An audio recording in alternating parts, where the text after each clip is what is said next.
Emery doesn't like him either. Ignoring my half-finished breakfast in favor of my blue chai, I mulled over the truth of Alice's words. However, I also knew that my personal dislike of one Mr. Peter Hansen, and honestly it was just a combination of his face and my gut instinct, wasn't enough to throw away this impending deal with one of the largest businesses from the Solarian conglomerate. A deal we needed to get Indrana out of this financial hole the last few years had put us in. My return home hadn't been a triumphant one, but rather a wild mess of murder, attempted assassination, partially successful coups, and having to fight tooth and nail to recover the throne of Indrana from the hands of a man who'd been determined to see my whole family and the empire itself burned to ashes. The Indranan Stock Exchange was already responding favorably to the news of the deal, and yesterday had posted its highest closing level since before the end of the Saxon War. The steady improvements had started almost immediately after my victory over the attempted coup and the traitors who'd taken my throne. However, Penib Industries is a highly respected corporation, and allowing them to build several thousand factories across the empire, plus the mining rights they're willing to pay us for, is a huge win. We need this. You know we do. It never fails to amaze me how you just settled into this, Hale. Alice continued with a smile of her own, and set her cup down by her plate with a sigh. You really need to stop discussing politics with your Ricam, though.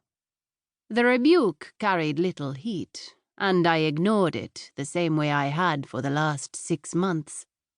I was settling into the role fate had assigned me, and while I was privately surprised at how well the last 6 months had gone, a tiny part of me was still convinced everything was going to go to shit in the blink of an eye. I was the only choice to save Indrana from the fires of war and the desperate destruction of men who'd wanted to overthrow the matriarchy, simply because I was the only member of my family still alive. I'd named Alice my heir in an act of desperation that had provided temporary relief about the question of succession, and then married her off to my childhood friend Tazarian before the dust had settled from the devastating coup that had nearly brought Indrana to her knees.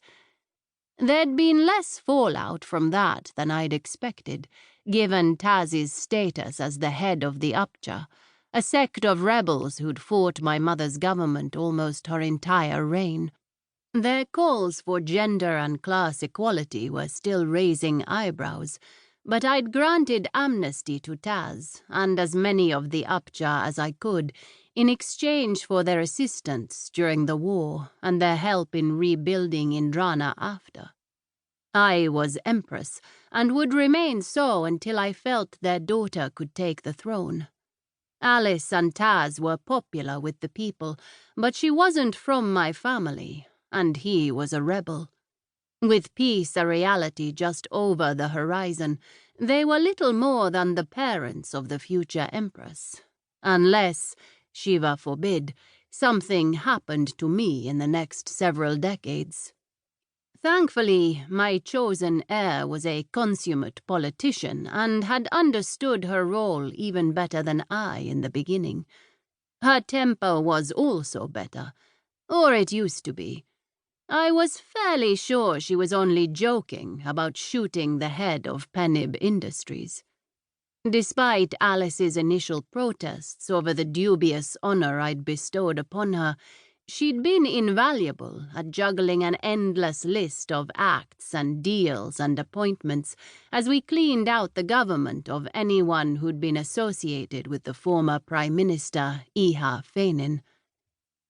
Fainin was dead. Wilson, the man ultimately responsible for the coup and for the deaths of too many Indranans, including my entire family, was dead.